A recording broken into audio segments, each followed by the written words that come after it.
Hi, I'm Ann Smith. I played on the women's tour for 14 years. I was #1 in the world in doubles in 1980, 1981. My highest ranking in singles was #12.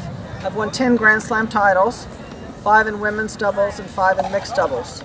And I'm here at the Little Mo Internationals at Westside Tennis Club in Forest Hills, and it brings back fond memories because 35 years ago I played against Billie Jean King on Stadium Court here. So it's really exciting for me to get to come back here.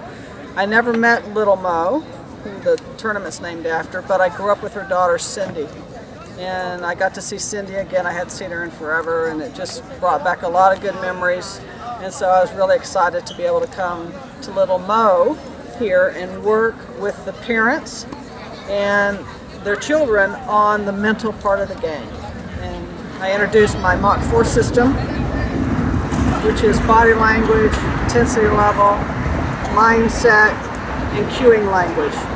So again, I was happy to be here, and I think everything went really well. It's great to be back at Forest Hills here, and I hope to come back again. Right after this, we're going to have such a treasure of going and listening to Ann Smith talk about mental toughness. But the child has to know they're slowing it down. So in my lessons, when I work with the kids or coaches, when you work with your kids, take them through, this is a 3, this is a 4, this is a 5. Everyone's going to have a different, like my 3 will be different than your 3 and your 3. So you're not comparing yourself to other children. But you need to know what your 3 is, what your 4 is, and what your 5 is. And you need to find out your best range. So for me, let's say, on my serve, it's like a 5. I have a really spinny little serve. And if I accelerate my hand at a 5, it makes it much more effective. So before I serve, that's what I'm thinking, 5 intensity level. And I know that. And the second I slow it down, I can feel it. And then my opponent steps in and creams the ball. It's because I lowered my intensity level. But the children have to understand what that feels like. Because we can't go out during the match and say, you know, you need to up your intensity level. They've got to be able to recognize it. So that's why you need to practice it in matches, or in practice and in lessons. And it's not about being critical, it's about saying, okay, what was your intensity level on that? A 3, okay, and what's your best intensity level? A 4. Okay, let's get it back up to a 4. And you train them like that, and it's going to, again and again and again. I mean, how long did it take you kids to be okay with hitting forehands and backhands? Years? Right? This won't take years. But if you start training in it now, this Mach 4 is the glue that helps all these lessons pay off with the mindset. Because you can have the best technique at this tournament, but if you can't control your emotions and you get all upset and don't have good body language and can't keep your intensity level where it needs to be, your technique won't matter. So again, yes, technique is very important, but this is just as important, and this will help your technique be better. And the fourth component is called cueing language. So it's cues, or short words or phrases that you can say to yourself, your kids, when they're playing a match. Because you don't want to be thinking about all this technique in the middle of a match. That's not helpful. So for me, my cue on my serve is accelerate. My cue on my forehand is strings down. So that gets me where I need to be on my forehand, rather than shoulder turn, drop the racket, do the rib, you know, all those 3 or 4 things. So come up with a word or 2 or a phrase that will help you reset right before the next point. So all of you should know, okay, what's my cue for my forehand? What's my cue for my backhand? How about my volleys? How about my serve? You should have a cue for everything. You always want to make the correction so that you're ready. And that's the only reason to focus on misses or mistakes. It's when we give too much emotion, that's the problem, is this, oh, I can't believe I missed that shot, it was so easy. Guess what? There are no easy shots. Don't put a judgment on them. That's what gets you in trouble, is that, oh, that was such an easy shot, and then guess what? You missed the next 3 or 4 points. Watch that this week. You know, you get up and you have a high ball you think you should put away, and you don't. And then the number of points that are gone. So that's the no free, I call it the no free points. A free point is when you miss an easy ball and then you miss the next one and the next point and the next point. You're giving away points. So if you miss a ball, you think, I can't believe I missed, then you reset right away and you land your serve, you land your return, you get right back in it rather than continuing to dwell on what you've missed that previous point, because that'll get you nowhere. And I think sometimes, I know adults do it, but kids too, it's like a protection of the ego. Like if I act like, oh God, I can't believe I missed that, that means that I'm telling everyone else that I'm much better, you know, I'm better than that. I shouldn't have missed it. Well, guess what? Act like it's no big deal and get back out there and get the next one. You got to reset, but it's important to train all of this in. What do you say to yourself in between points? What do you say to yourself before you're fixing to serve? You know, this is important. And when I played, I focused on winning and losing. And when I focused on winning and losing, it was a disaster. It just made me nervous. So I had to really work hard on all of this. So that when I played, I went out there and I said, you know what? This is what I said to myself before my matches. I don't care if I win or lose. I'm going to go out there and do the best I can on every single point. I could do that. I couldn't control winning and losing, but I could go out and do the best I could on every single point.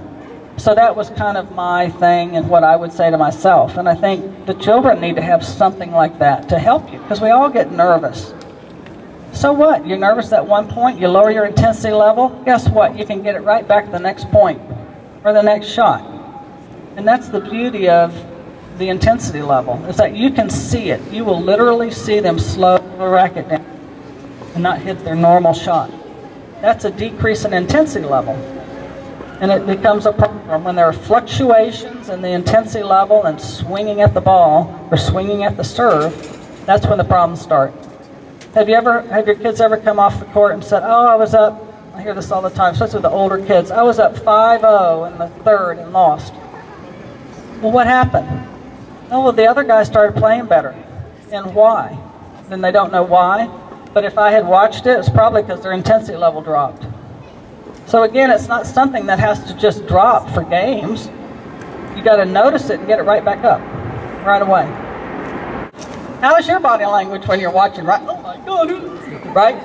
I can't believe I missed it again, and you know all this stuff that you go through as parents. And I'm a coach too, so I know what that feeling is. So you have to be aware of what you look like on the sideline and how you're reacting. Because your children, sorry, they're going to look over. I got on to them a little bit this morning about how many of you look over at your parents. And it's like, what, you want your mom to come out of the stands and hit the next shot for you? You know, it's looking over at mom and dad. So ideally, we want the children to be strong from within and strong for themselves without having to look over at mom and dad. And I said, now, if you hit a really good shot and you play a good point, look over at mom and dad. But if you miss, reset.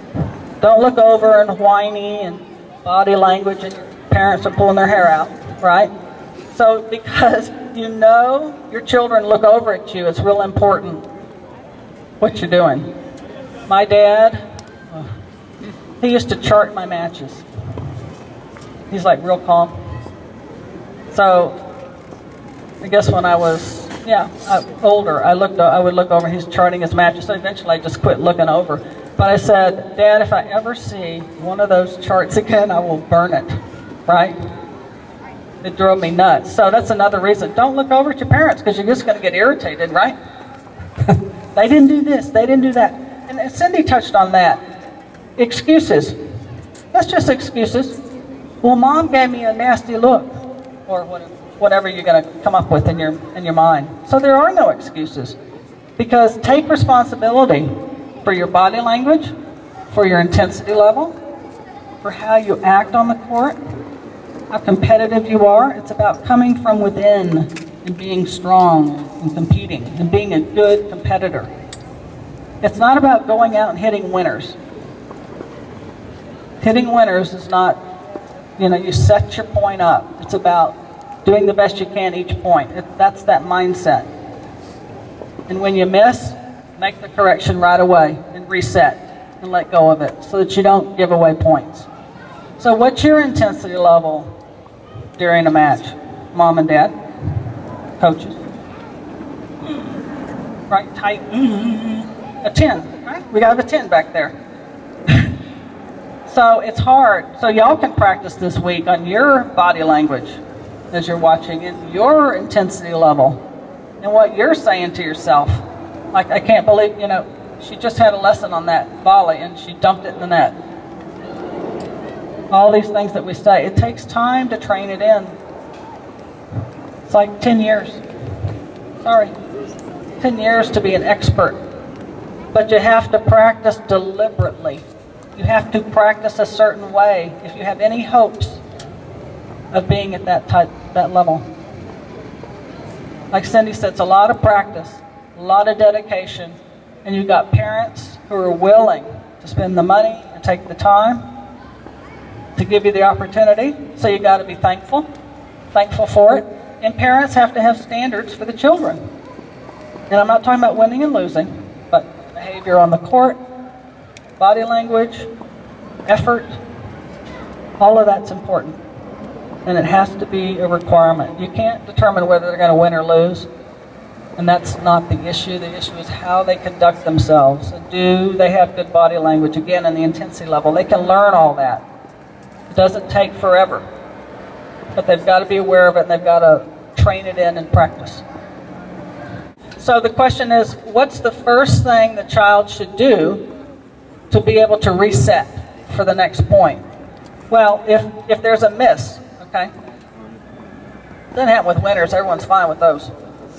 When you dump a ball or whatever, make a technical correction, you can. Most of the time, it's got to be more spin on the ball. Most of the time, more spin. So make it quick, more spin. Next time I get that same ball, I'm going to hit more spin, or I'm going to get up to it. You can make a technical correction right then, because you're going to get another ball.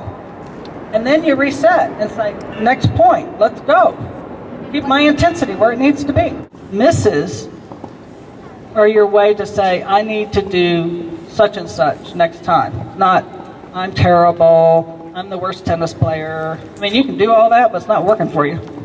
It's not going to get you anywhere. Djokovic has gotten a lot better because he's got his body language better, and he's not getting so riled up, and he's being more aggressive. And the other young lady, Azarenka, she was like a basket case, right? For years, and pouting and crying and slamming balls on the court, and she wasn't number one then. When she switched and changed her behavior, then she became number one. So that's telling you something, that you have to train it in. And what's the point of getting down? It's not going to help you for the next one. And if you think of it as failure, like Mom, you said failure, it's not failure, you missed a shot. You missed a ball, big deal. Go on to the next one. It's that type of attitude you've got to train in. No one wants to miss, but you're going to. It's just a fact.